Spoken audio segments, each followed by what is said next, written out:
I've been transformed by the very therapy that I developed.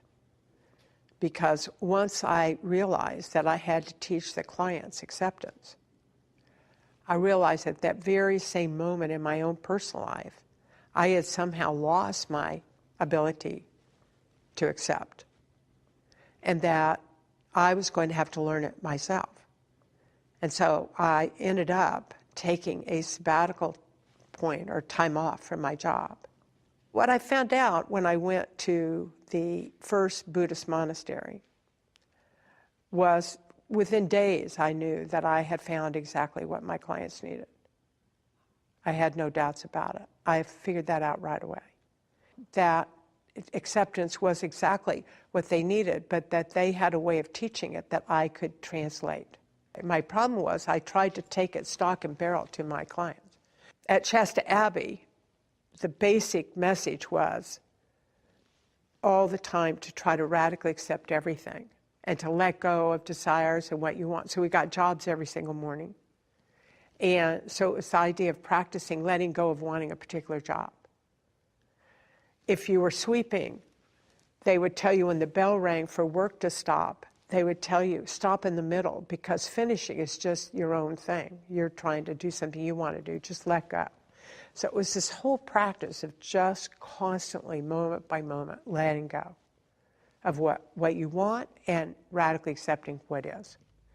It was the first environment I'd ever been in. It was completely non-sexist. I thought I'd die and go to heaven. I'm not kidding. It was so unbelievable. Men and women would get the same jobs. There was no real distinction.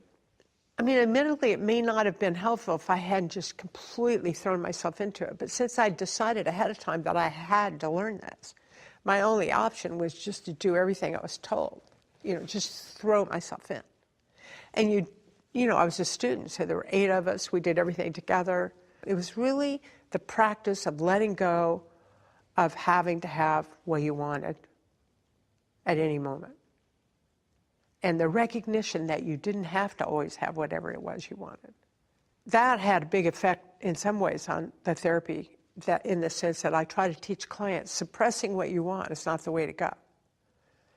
You have to radically accept that you want something you don't have, and it's not a catastrophe.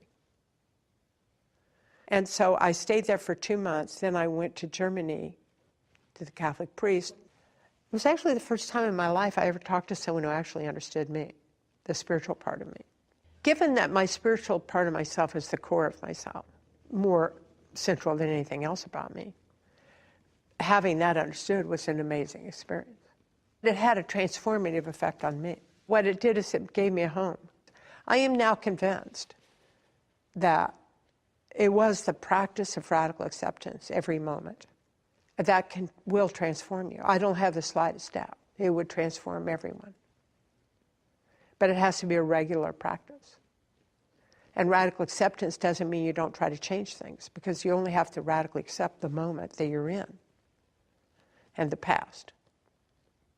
But you can try to change the next moment. You can't change anything if you don't accept it, because if you don't accept it, you'll try to change something else that you think is reality. So radical acceptance is simply the radical acceptance that reality is what it is. And if you want to change it, then you work on changing it, which is perfectly legitimate also. But I think it's hard to change something if you don't accept it in the first place.